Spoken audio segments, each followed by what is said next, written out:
Urbano. Começa mais um episódio do único podcast exclusivo sobre a história do Santos Futebol Clube, comigo, Vinícius Cabral, e com ele, Fernando Ribeiro, a estrela do episódio. Tudo bom, Fernando?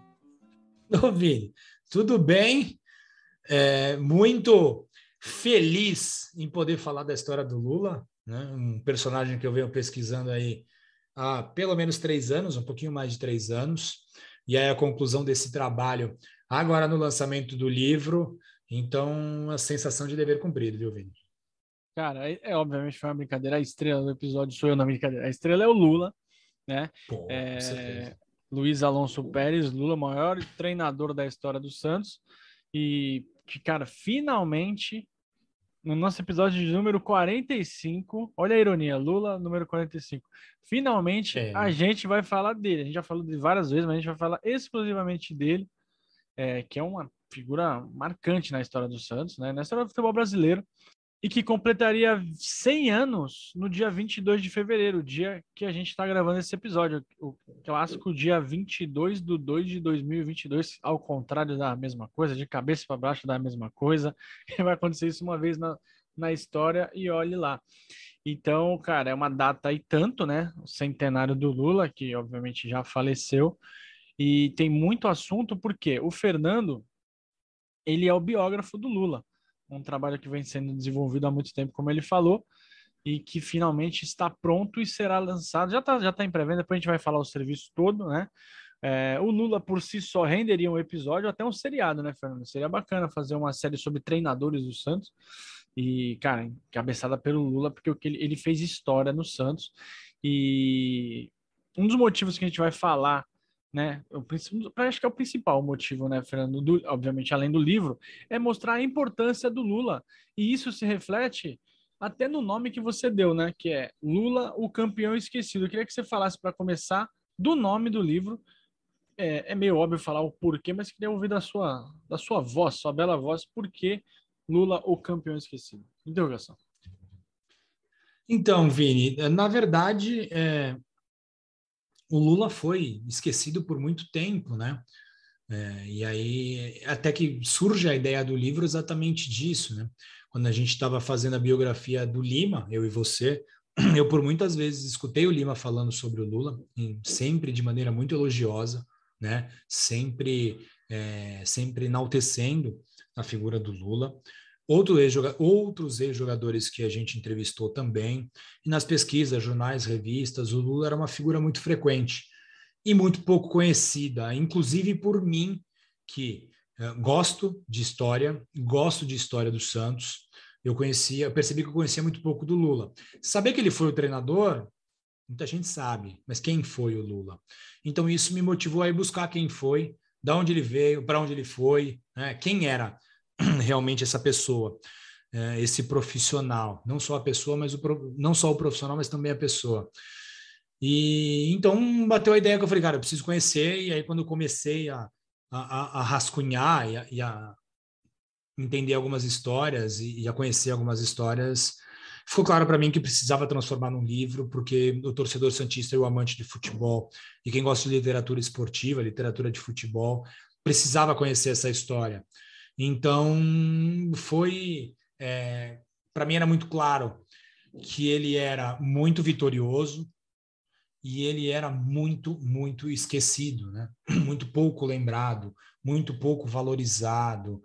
Talvez se você fizer uma enquete na porta da Vila do Belmiro, quem era o técnico do Santos no Campeonato Mundial em 62, 63, nem todos vão conseguir responder. Mas se você perguntar o nome de 5 jogadores, eles conseguem responder numa boa, né? Então, e assim, quando você busca na literatura de futebol, não tem nenhum livro que fala sobre o Lula com profundidade, né? Agora tem. Então essa falha na historiografia, e eu vou usar porque eu gosto dessa palavra, Vini, eu já até Faz o já check. tinha isso Tchim. eu já até construí toda essa situação para falar exatamente essa palavra. Tinha uma falha na historiografia de que ninguém conhecia o Lula, ninguém sabia quem era a fundo, né? É, E foi bem difícil encontrar material, tanto que teve coisas que assim tem que apelar familiares para para pesquisadores, tem que juntar 3, 4 histórias para fazer uma, 3, 4 fontes para entender uma só história. Então, foi super necessário esse livro e matou a minha curiosidade, né? Hoje eu sei quem foi o Lula e é legal agora mostrar para o torcedor santista e para quem gosta de literatura de futebol. E assim, Fernando, vale até o contexto, né? O Lula fez a carreira dele nos anos 50, 60 ali, principalmente, mas no Santos, né? Tô dizendo.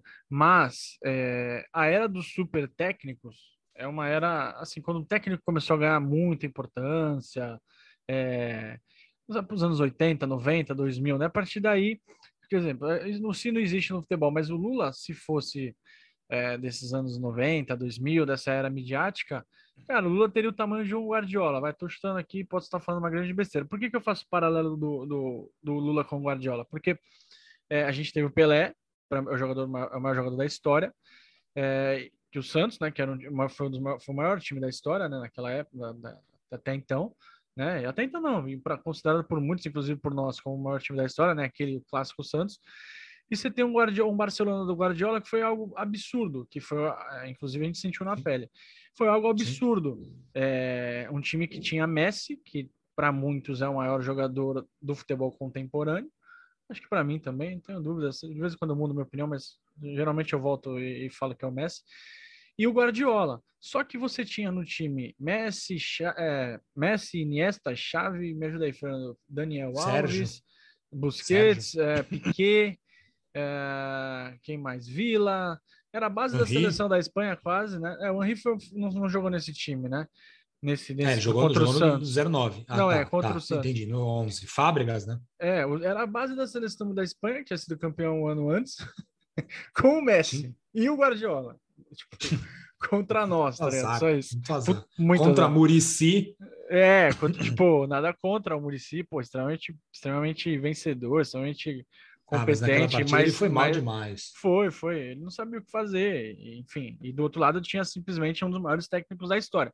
Mas por que que eu falei tanta coisa agora? A pessoa já se perdeu no pensamento. Porque Eu todo já. mundo lembra do Guardiola desse time. Todo mundo fala do Messi, mas todo Sim, mundo fala do dedo do Guardiola. isso, é o Barça Esse é do o Pepe, né? ponto. Esse é o ponto. Assim como o United do Ferguson e por aí Sim, vai. E o Santos não é o Santos do Lula, né? O Santos é o Santos do sim. Pelé. A gente entra naquela história do Almir Pernambuquinho, que disse que o Pelé. Qual é a palavra que ele usa? Amaldiçoou. Eu ia falar desgraçou. Amaldiçoou uma geração inteira de jogadores. E é isso, não só de jogadores. O Pelé foi tão grande, foi uma coisa tão absurda que as pessoas acabam não falando do Lula, que teve uma Sim. importância gigantesca. Mas antes da gente começar a falar da importância do Lula e tal, essa ideia de lançar o livro você já falou, né? Já deu uma explicada. Precisava, tinha um buraco na historiografia. É, Moleque. Boa palavra, historiografia. Dá um breve relato do o que o Lula fazia antes de chegar no Santos, o que ele fez, a importância dele, da figura dele para o desenvolvimento do esporte aqui na região, né? Na região da Baixada Santista, mais especificamente em Santos. Então, Vini, o Lula, ele jogava futebol na Várzea, sempre gostou de futebol desde criança, né? Jogava futebol na Várzea em Santos, e a Várzea em Santos era algo sensacional, né? Era muito disputado. A cidade de Santos tinha muitos campos disponíveis, né? Cada bairro tinha 2, 3 clubes, né? Times, né? Não dá para chamar de clube, times. E a Várzea Santista pulsava. Era algo assim muito grande, né? Quem mora em Santos hoje não consegue ter a dimensão de quão era importante a Várzea. E o Lula surge nesse contexto, da Várzea muito forte.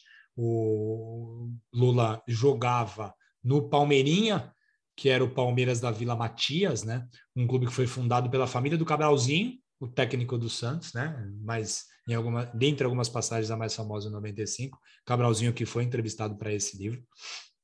E o Lula, ele sempre disse que ele jogava mal, viu, Vini? Mas eu achei alguns relatos de que ele era até bom jogador. Jogava na linha média, era um esquema 2-3-5, né? O Lula jogava na linha média, e aí ele machucou o joelho. Ficou um tempo sem jogar, ganhou peso, aí piorou ainda o joelho. E aí ele começou a treinar os companheiros. Ele gostava tanto de futebol, ele começou a treinar os companheiros do time do Palmeirinha. E aí ele tomou gosto. O Palmeirinha foi campeão do Campeonato Santista de 46. E aí começa a trajetória vitoriosa dele. Ele vai passando por outros times da Várzea. E aí ele consegue um título muito expressivo no Americana, em 1949. Ele chega a ingressar no Santos em 48, Vini, para comandar o departamento amador, mas ele fica muito pouco tempo e sai. Muito provavelmente ele não teve a liberdade necessária para poder desenvolver o trabalho dele, então ele prefere sair. Vai para a Americana, ganha todos os títulos possíveis e imagináveis da Várzea Santista pela Americana, e a Portuguesa Santista contrata ele para o departamento amador. Quando eu falo amador, é categoria de base, não tinha as divisões que tem hoje, né? Dente de leite, sub-11, sub-12. Era infantil, juvenil. E tinha, às vezes, os juniores que se mesclava com aspirantes, né? E aí o Lula faz um bom trabalho na Portuguesa Santista, no amador, entre 50 e 51, dirige o time profissional da Portuguesa, o time principal, em algumas oportunidades, e aí em 52 ele consegue chegar ao Santos para comandar e reestruturar todo o departamento amador. De 52 a 54, o Lula ganha todos os títulos em todas as categorias do Amador Santista, das categorias de base do Santos. E aí, com a campanha muito ruim do técnico italiano Giuseppe Ottina, você, Vini, que agora que é um técnico estrangeiro para o Santos, Giuseppe Ottina, o italiano, foi muito mal. O Santos era o último colocado no torneio Rio-São Paulo, né, de 1954. O Ottina é desligado, e aí o Lula entra meio que para tapar buraco. E o início foi basicamente isso, né? Sim. E aí a primeira partida do Lula é só no Maracanã, contra o Botafogo. E o Santos nunca tinha vencido no Maracanã. Lembremos, Maracanã inaugurado em 50 e estamos em 54. O Santos nunca tinha vencido no Maracanã. E a estreia do Lula é também a primeira vitória do Santos no Maracanã. Ou seja, daí para desculpa, ter estrela, né, cara? eu ia falar isso. Cara, não é só competente, né? É um combo, Sim, né? sim. É um combo. E aí, Vini, o mais engraçado é que 2 semanas depois, o Santos volta a jogar no Rio de Janeiro, no Maracanã, contra o Vasco. O Santos ganha de novo, por 1-0. Então, assim, bicho era largo. Brincadeira, ele era muito bom, conhecia muitos jogadores. E assim, na primeira partida, quando ele retorna, a primeira coisa que ele faz é reintegrar o Manga, que tinha sido afastado pelo técnico italiano. O Manga, o goleiro. Sim. E o Manga foi um dos melhores da partida. Ele coloca para jogar o Joel e o Joel faz o gol da vitória, o ponta, né? Ponta direita.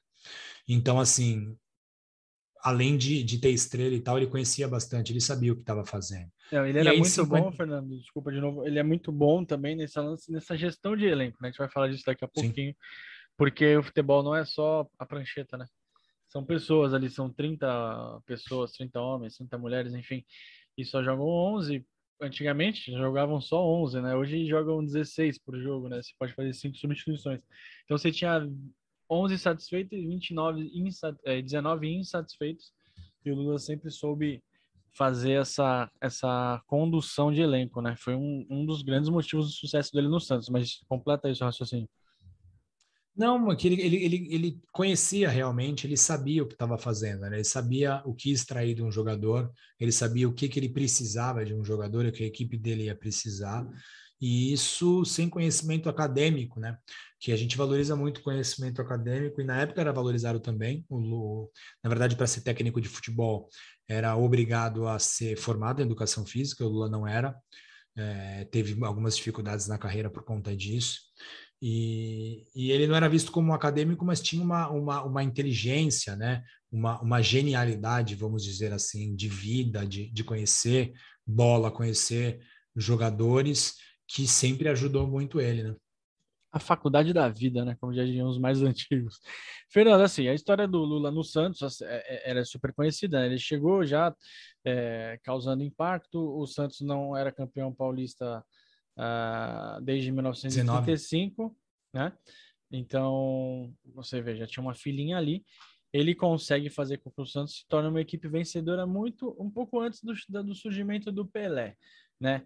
O que eu queria entender com você explicar para os nossos ouvintes, para as nossas ouvintes, é o real impacto dele, porque assim, com ele o Santos ganhou tudo, revelou diversos jogadores, a gente já, cara, falando várias vezes sobre isso, não precisava nem entrar no mérito de quem ele revelou, mas enfim, eles praticamente todos os jogadores do Santos daquela época ou foram revelados pelo Lula ou foram moldados pelo Lula ou melhoraram com o Ou Lula recuperados. ou recuperados com o Lula. Então assim, ele foi um cara extremamente importante. Eu queria que você falasse desse impacto de chegar num time que até então era um time estadual, né? Tinha ganhado um estadual e com o Lula já logo chegou, já ganhou mais dois em sequência, acabou se virando um time mesmo sem um campeonato nacional de clubes na época, virou um time nacional por N fatores, mas eu queria que você falasse desse impacto do Lula para a história do Santos, né, cara? Porque a gente sabe do impacto dos jogadores, como você falou, você fala cinco jogadores, você vai saber, principalmente a linha ofensiva, do Valmir Coutinho pela Pepe, aí tem Zito, aí tem Lima, tem Gilmar, não sei o quê, mas o real impacto do Lula para aquele período vitorioso da história do Santos. Então, Vini, o Santos tinha quando o Lula chega, quando o Lula assume, né, a equipe principal, o Santos contava 19 anos sem títulos e o Santos fez uma escolha. Na verdade, o Santos fez essa escolha lá no final da década de 30 e passou a década de 40 toda trabalhando nisso. O Santos fez uma escolha em investir na sua praça de esportes, né, no estádio Urbano Caldeira, na Vila Belmiro. A chegada do Pacaembu, né, na cidade de São Paulo, a construção do Pacaembu desnivelou demais o futebol paulista, né? Porque o trio de ferro, lembremos, não tinha patrocínio nas camisas, não tinha cota de direitos de TV, não existia marketing, não existia venda de produtos licenciados. A principal receita de um clube era a bilheteria. Quando o Pacaembu é inaugurado, São Paulo, Corinthians e Palmeiras se tornam ricos, né? Porque cada partida no Pacaembu era um caminhão de dinheiro entrando no cofre de um desses três clubes. E o Santos tinha um estádio muito pequeno. Né? É até algo muito semelhante ao que a gente está passando hoje, né? E aí a diretoria do Santos definiu que ampliar a praça de esportes era fundamental para ter alguma competitividade a longo prazo. O Lula chega nesse contexto, o Lula assume nesse contexto. O Santos com poucos investimentos no futebol, né? Com contratações extremamente pontuais, tem a chegada do Lula deixa muito claro que trabalhar a categoria de base era a principal forma do Santos conseguir brigar com esse pessoal que era rico, né? Que tinha se transformado rico. E o Lula chega nesse contexto, sem poder ter grandes contratações, com jogadores um pouco mais modestos, jogadores que se destacavam no Santos acabavam indo para os seus rivais, e aí a gente tem alguns exemplos, né? Tem o exemplo do Cláudio, o Cláudio Cristóvão de Pinho, o maior jogador da história do Corinthians, começou no Santos, teve que ir para o Palmeiras para poder ganhar bem, volta para o Santos porque não foi bem no Palmeiras, vai de novo para São Paulo para jogar no Corinthians e se torna o maior jogador da história do Corinthians. O Cláudio era daqui do Santos, poderia ter ficado a carreira inteira dele aqui. O Odair Titica, de tanto fazer gol pelo Santos, foi contratado pelo Palmeiras. Então a gente tinha essa dificuldade. E aí o Lula chega em 54, com o mesmo time que o italiano não conseguia fazer jogar, ele consegue fazer esse time jogar, potencializa alguns jogadores, muda alguns de função e o Santos começa a jogar muito bem. O Formiga, que era um jogador bom, se torna o melhor jogador do campeonato de 54. Um zagueiro, vamos dizer assim. Ele jogava na linha média, mas ele fechava mais como um zagueiro. O Formiga foi por várias rodadas eleito o craque da rodada, né? O craque do campeonato. Isso em 54, né? Pouco tempo depois do Lula ter assumido. O Álvaro, que era centroavante, vira meia-direita e se torna um ótimo jogador. O Lula vai buscar o Ramiro, que estava largado no Fluminense, o Ramiro, irmão do Álvaro. Os dois tinham sido criados aqui na Baixada Santista. O Ramiro chega como meia-direita, mas depois fixa na linha média como uma espécie de lateral direito. O Zito, que não era titular absoluto, se torna titular absoluto do Santos, né? Às vezes revezando com o Urubatão, às vezes jogando. O Zito chegou até a jogar como lateral direito em alguns momentos. Ficou até bravo, porque não conseguia jogar na sua posição de origem. Teve até situações dele meio que brigar com o Lula, discutir, não uma briga muito grave. E aí, para o Campeonato de 55, quando todos achavam que o time do Santos ia brigar pelo título porque tinha ido bem em 54, o Lula E a diretoria do Santos, na verdade, não dá para dizer que foi o Lula, vende o Walter Marciano, que era o principal jogador do Santos, né? E aí a história diz que o Santos vende o Walter para o Vasco por 1 milhão de cruzeiros, uma pequena fortuna, até para poder ajudar a pagar as contas de salários e investir no estádio. E aí ele coloca o Del Vecchio, que era um rapaz da categoria de base, que ele conhecia bem, como centroavante. O Álvaro, que era o centroavante, se torna meia-direita. O Álvaro vira o melhor jogador do Campeonato 55. O Del Vecchio, que o Lula praticamente... Não dá para dizer que o Lula foi o primeiro da oportunidade no principal, ele tinha jogado antes. Mas ele se torna titular absoluto com o Lula. Se torna o artilheiro do campeonato. Um rapaz das categorias de base sobe, é efetivado como titular e faz o gol do título, que é o Pepe. Então a gente está falando o Tite, que era um craque, mas o Pepe estava pedindo passagem, vai jogar na ponta direita, porque o Tite era muito bom jogador, não podia ficar de fora, mas o Pepe estava pedindo passagem, e se fosse qualquer outro técnico, era mais fácil tirar o Tite e colocar o Pepe, e não mudar o Tite de posição. Então o impacto do Lula no time foi significativo, foi, eu diria, absurdo. Ele potencializava os talentos que ele tinha, né? Além de você falar de Sim. recuperar jogador, ele Cara, potencializava. é algo muito semelhante que o Sampaoli fez com alguns jogadores. Eu sei que nós somos viúvas de Sampaoli, sim, Somos. Sou né? careca por isso, Muito, inclusive. muito, muito. Mas é algo que o Sampaoli fez com alguns jogadores aqui enquanto esteve no Santos. Foi o que o Lula fez com muitos Jean jogadores, Mota. principalmente na hora que ele chegou no Santos. É isso.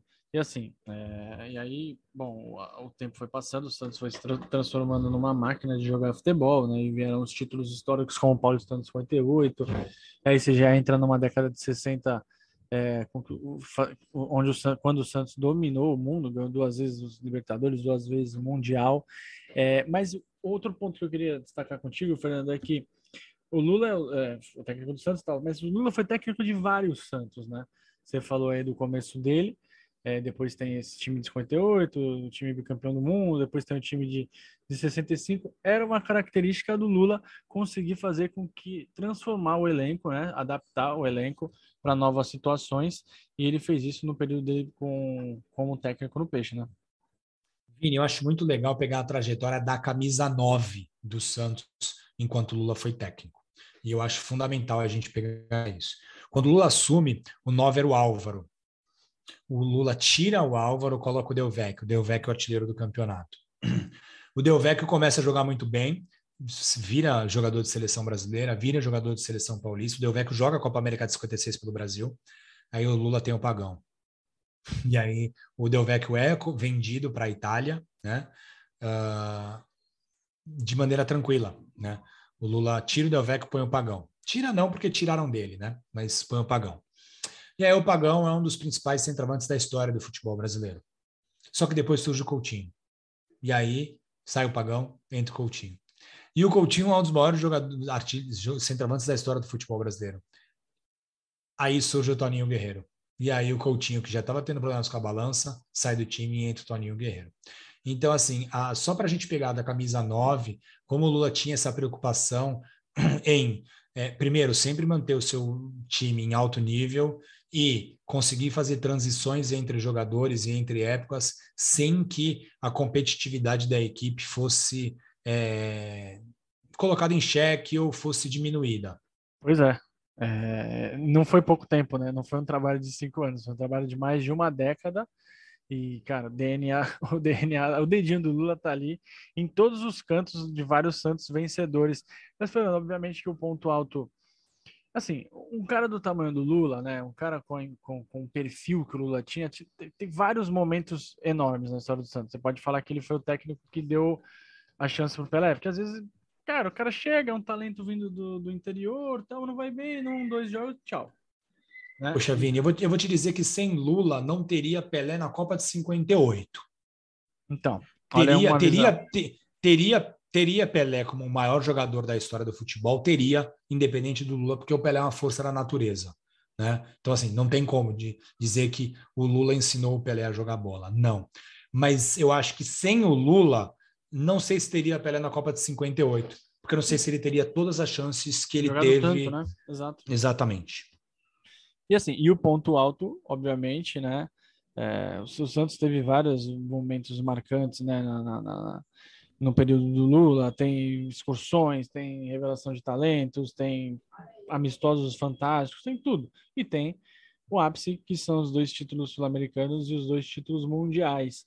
Queria que você falasse um pouquinho, falei, aí entra até numa parte que é uma parte que é onde o Lula, o título do livro é o campeão esquecido, mas também poderia ser o campeão injustiçado, né? Você poderia escolher esse nome porque era muito comum e a gente cresceu ouvindo falar que o Lula jogava o colete para cima. Isso é uma mentira muito grande, né? É uma mentira contada várias vezes, vira verdade. Talvez uma das primeiras fake news da história, Fernando. E porque, cara, não é isso. Ser um técnico de futebol, além de você ter que entender. Tudo bem, ele podia ser, talvez, não era o maior estrategista do mundo, não, talvez. Sim, Mas ele era estrategista, ele era um gestor de sim. pessoas, ele era um psicólogo, ele era tudo. E isso, o dedo dele tá muito visível no título, no primeiro título mundial, né? Quando o Santos ganha a Libertadores, vai enfrentar o Benfica do Eusébio, um timaço, um dos maiores times da história.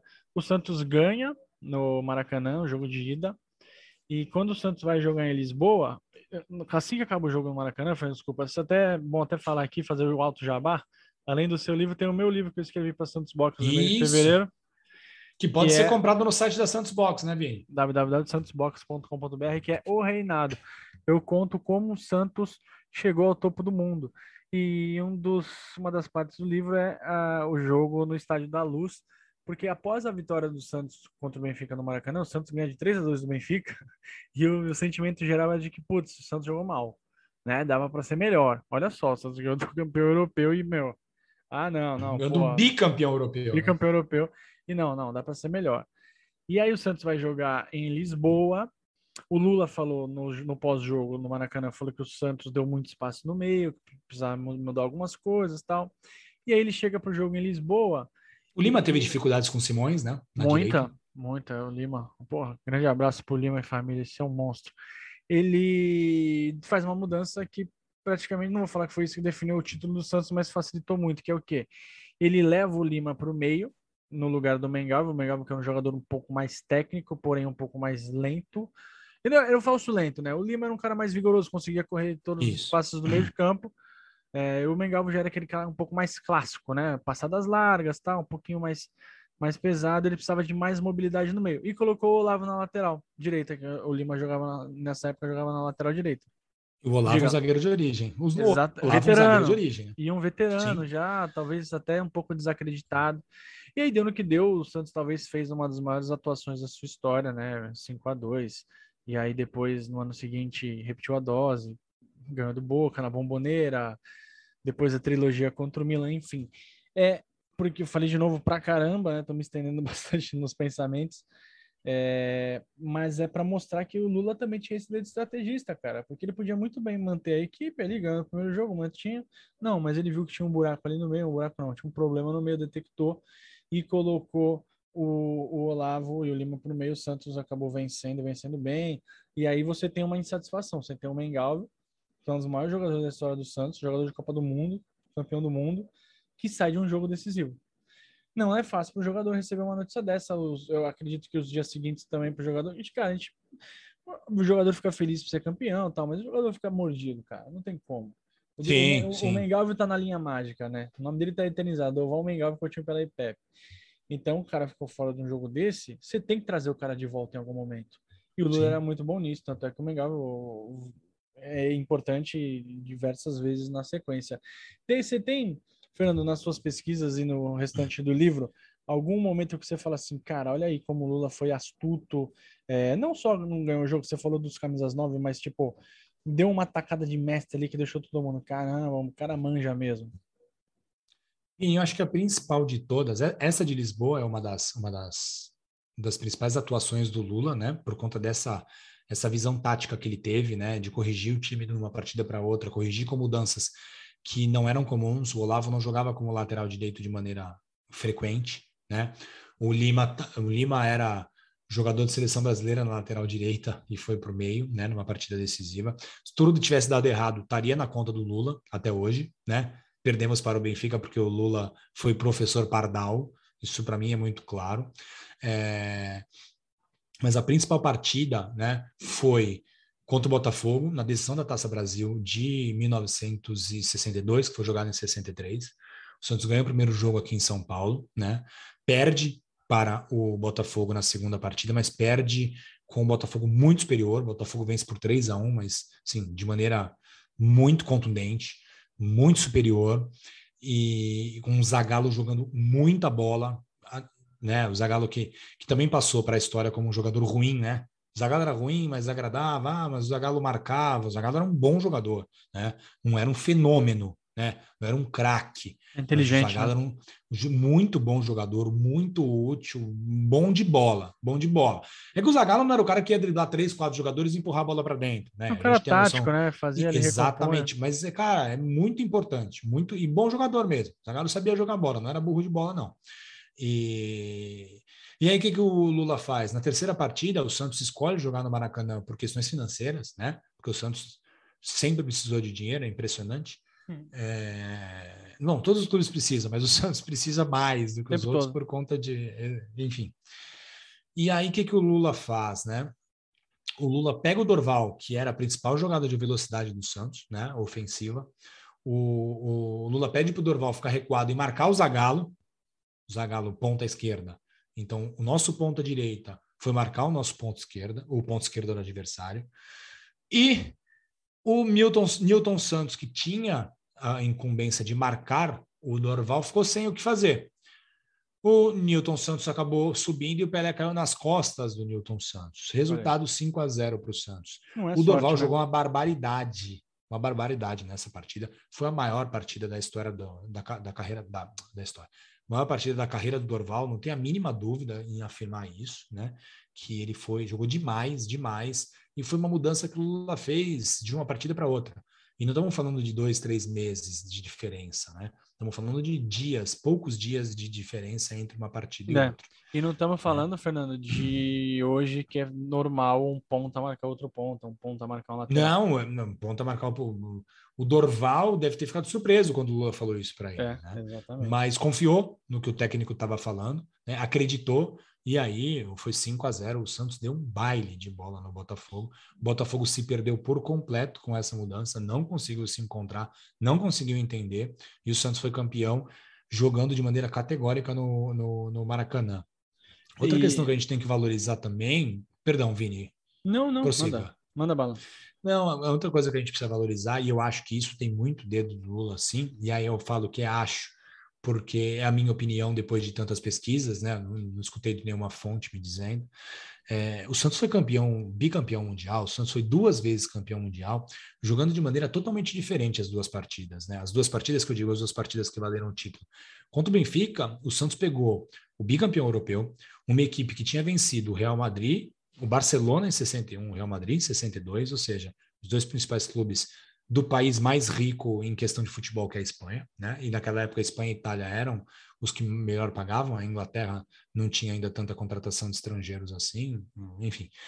E ele pega o campeão europeu e trucida, assim, é 5-0 de uma maneira Santos e Barcelona, de 2011. É 5x2. basicamente isso. 5x2, né? Vamos ser justos. Não. Foi 5-0. O Santos chegou a fazer 5-0, né? Sim, O sim. Santos fez 5-0. E aí Não, largou. terminou 5-2. É, largou. Isso.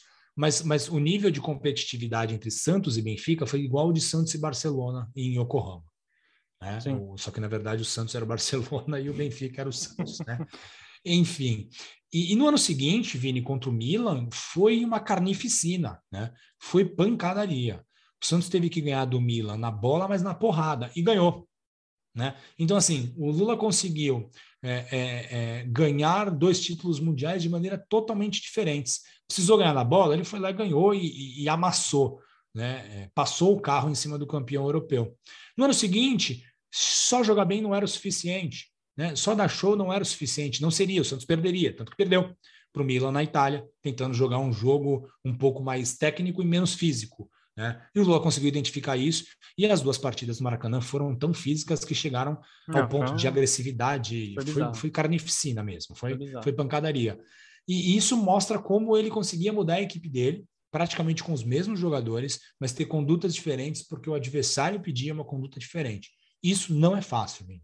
Não, não é fácil. Se isso não é um sinal de competência, eu não sei o que é mais. E aí depois, né, 62, 63 foi o auge da passagem do Lula ali, de todos aqueles caras que estavam ali, mas o Santos continuou escrevendo belas páginas. Então, o Santos conquistou, enfileirou Taça Brasil, ganhou Taça Brasil pra caramba, ganhou estadual, jogando bem pra caramba. É, Só que aí, Fernando, tá, tem um outro ponto aqui que a gente vale destacar. Até já temos um episódio sobre ele. Dá uma pincelada rápida sobre o jogo do século, Santos e Tchecoslováquia, no pique. Então, Vini, o time de 65 do Santos era um time tão forte quanto os times de 62, 63, tá? É, é um time que entrou Joel Camargo, é um time que tinha alguns bons jogadores jogando muito bem, já tinha é, Carlos Alberto Torres na lateral direita, o Lima já jogava um pouco mais pelo meio. Então, o time de 65 do Santos foi um time muito bom. Ganhou o Campeonato Paulista com o pé nas costas. E nessa partida, pelo hexagonal do Chile, Santos e Tchecoslováquia fizeram uma partida monumental. Assim. Foi eleito o jogo do século pela imprensa chilena. Os torcedores, mais de 67 mil pessoas, ao final do primeiro tempo, levantaram para aplaudir, todos levantaram para aplaudir. Ao final do jogo, novamente, todos se levantaram para aplaudir. E isso mostra que o Santos foi um time muito grande, muito competitivo, que dava show, além do bicampeonato mundial, né? Porque, assim, em 64, o Santos perde a Libertadores em 2 partidas para o Independiente, com uma situação de arbitragem que veio à tona muitos anos depois do Grondona. E depois o Santos perde a Libertadores em 65 para o Peñarol, na partida de desempate, na prorrogação do jogo de desempate, né? Então, a obsessão do título mundial acabou não acontecendo, mas o Santos fez equipes muito vistosas, muito competentes, de grande qualidade, mesmo nos anos depois do Mundial Interclubes. E aí, Fernando, bom, é impossível, né, manter por muito. É impossível, não, ele manteve por anos e anos, né, uma qualidade absurda, só que o Santos foi dando mostras de que acabaria, né? Acabaria aquele encanto, né? Acabaria aquela sequência absurda. Acho que a maior mostra foi a derrota para o Cruzeiro, né? No Pacaembu, quando o Santos foi dominado por um time com novas peças, como, por exemplo, o Tostão, Dirceu Lopes e outros. E aí o caminho de saída do Lula foi começando a ficar um pouco mais evidente. Isso acabou se concretizando em 66, né, Fernando? E o Santos conseguiu se reconstruir, o que é óbvio, você tinha tanta qualidade ali, e a trinca ali, o time de 67, 68, 69 também era fortíssimo, né? Já era um time sem o Lula. E eu queria que você falasse da saída do Lula, um pouquinho da saída do Lula, e o que ele fez, né? Depois que ele ajudou a construir o tabu de 11 anos e acabou quebrando. Fala um pouquinho da saída dele e do trabalho dele no Corinthians que acabou nos prejudicando. Então, Vini, depois de tanto tempo, a relação do Lula com os jogadores acabou se desgastando, né? O Santos foi muito mal em 1966, perde o Campeonato Paulista para o Palmeiras, mas perde, assim, com muitas rodadas de antecedência, o Santos sai do páreo. O Lula tenta agredir um bandeirinha em uma das partidas e é suspenso por 13 jogos. O Lula ficou 13 jogos afastado do comando técnico do Santos pelo Campeonato Paulista. E aí já dava mostras também de um nervosismo que nunca foi comum a ele. Na partida contra o Cruzeiro, principalmente o jogo de Belo Horizonte. O jogo de Belo Horizonte abriu uma cratera muito grande, né? Houve uma fissura imensa, porque o Santos toma 5-0 no primeiro tempo do Cruzeiro, de maneira assim, sem perceber. Quando o Santos acordou, estava 5-0 para o Cruzeiro, né? E o Santos perde aquele jogo por 6-2, perde depois de novo, depois de ganhar por 2-0 o primeiro tempo, perde, toma 3 gols no segundo tempo, perde a Taça Brasil para o Cruzeiro. E aí aquele jogo foi praticamente o fim da linha para o Lula. Existem algumas versões que são bastante contraditórias, mas uma delas diz que houve uma grande discussão com o Lula e os jogadores no final dessa partida contra o Cruzeiro. E aí a relação ficou muito sustentável. O Antoninho era o auxiliar técnico do Lula, era uma figura de muito apreço dos jogadores. E aí foi o caminho natural, fazer com que o Lula saísse. Na verdade, o Santos tentou transformar o Lula num supervisor de futebol, e aí ele sairia do comando técnico e o Antoninho assumiria, mas o Lula se recusou, né? O Lula achava que a profissão dele, a função dele era técnico de futebol, ele sempre foi técnico de futebol, e se o Santos não queria nessa função, que o Santos o desligasse. O Santos desligou, ele ficou uns 3 meses num período sabático, assumiu a Portuguesa Santista, o tempo suficiente para salvar a Portuguesa Santista do rebaixamento, e aí aceita a proposta do Corinthians, uma proposta muito rentável financeiramente, é muito bom a gente dizer, não foi por caridade, não foi para se reerguer, foi para ganhar muito bem. E aí, quando o Lula chegou no Corinthians, foi basicamente um pedido que fizeram a ele: ganhem do Santos, né? Não precisava ser campeão. O Corinthians já estava no 13º ano sem títulos, lembrando que chegou até 22, né? 23 se a gente contar 67, 77, mas ali em 67 já eram 13 anos sem títulos, mas isso incomodava os dirigentes e torcida corintianas de uma maneira secundária. O principal era ganhar do Santos, e esse foi o principal pedido que fizeram para o Lula. Ele perde o primeiro jogo entre Santos e Corinthians, ainda em 67, ele pelo lado do Corinthians contra o Santos vence por 2-1. Ele ajuda o Santos a ser campeão em 67, porque o Corinthians empata com o São Paulo na última rodada, e esse empate tira o título do São Paulo e força um jogo de desempate em Santos e São Paulo. E aí, em 1968, no segundo encontro, Lula contra o Santos, pelo Corinthians, ele acaba ganhando 2-0 no Pacaembu, gols de Flávio Minuano e Paulo Borges. E, Vini, foi uma festa de título no Corinthians. Eu entrevistei o João Fury para esse livro, entrevistei o Buião, que era o ponta-direita daquela equipe, e eles dizem que a festa que a torcida corintiana fez por aquela partida, por aquela vitória, foi fantástica. Então, o Lula foi o criador e o responsável por quebrar o tabu mais famoso do futebol brasileiro, né? Sim, você imagina, cara. É impressionante. O cara era predestinado mesmo. E assim, isso a gente fez um apanhado das histórias, algumas histórias não tão conhecidas, mas as histórias mais populares do Lula. O livro, obviamente, quantas páginas você fechou, Fernando? O livro ficou com quantas páginas? Rapaz, Vini, eu não recebi a versão em PDF Umas ainda. 300, né? Ah, sim, muito provavelmente, Vini. Talvez até um pouco mais. E ali tem tudo, porque aí o Fernando também vai falar do como que o Lula terminou a carreira dele. Vai falar, não, já escreveu. Como que ele Sim. terminou a carreira, por que que o Lula não ganhou chance na seleção brasileira. Assim, o Lula tem assunto a dar com um pau, né? Mas assim, Fernando, agora eu vou falar como visão do dono, que não sou eu, não sou o dono da Corner, da editora Corner, mas assim, quem quiser saber o resto, entra lá no www.clubecorner.com.br. Cara, vocês não vão se arrepender. Eu já comprei o meu. Quando chegar, eu vou pegar com autógrafo. Opa. E o detalhamento, eu já li algumas partes, o Fernando me mandou, já li algumas partes do livro. O Fernando alcançou um nível de pesquisa e detalhamento que é difícil encontrar, hein? São poucos autores de literatura esportiva no Brasil que chegaram nesse nível. Eu tenho certeza que quem comprar esse livro não vai se arrepender. É um livro para ser usado como pesquisa, como fonte, e espero que vocês comprem. E quem comprar, fala com a gente nas nossas redes sociais, né, Fernando? A gente está lá no Sim. Twitter e no Instagram, @amigos do Urbano, tem também o e-mail, contato @amigosdourbano.com.br, temos o nosso site, www.amigosdourbano.com.br, e eu queria que você desse o seu popular destaque final sobre, sobre o Lula, o campeão esquecido. Vini, pô, prazer, assim, um sonho realizado, né, de poder lançar esse livro. Fiquei muito feliz com a repercussão dos 100 anos do Lula na mídia, né, na imprensa, nas redes sociais, homenagem do clube, 2 páginas do Jornal Tribuna, minha página na Folha de São Paulo. Parabéns a ele em vários perfis de torcedores santistas, né, da imprensa santista, né, como a gente chama. A imprensa santista repercutiu.